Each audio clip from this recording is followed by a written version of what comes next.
ఏమైందిరా?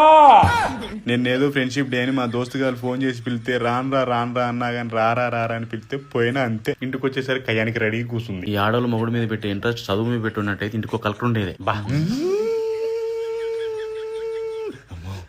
నాకు తలకాయ వస్తుంది రోజు కోపానికి.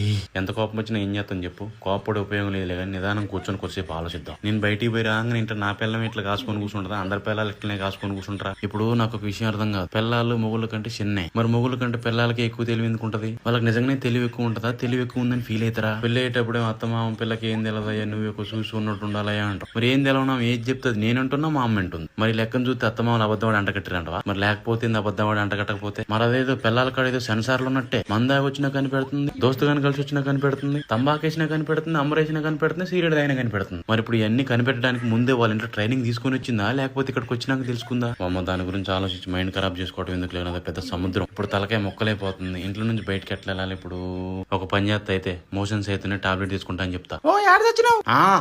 నువ్వు రా ఒకసారి. ఇగో యువతల గదిలో చెద్దలు మాడితే అతను వస్తున్నా. అమ్మ దీనికి మళ్ళీ ఏం గుర్తొచ్చింది అయ్యో.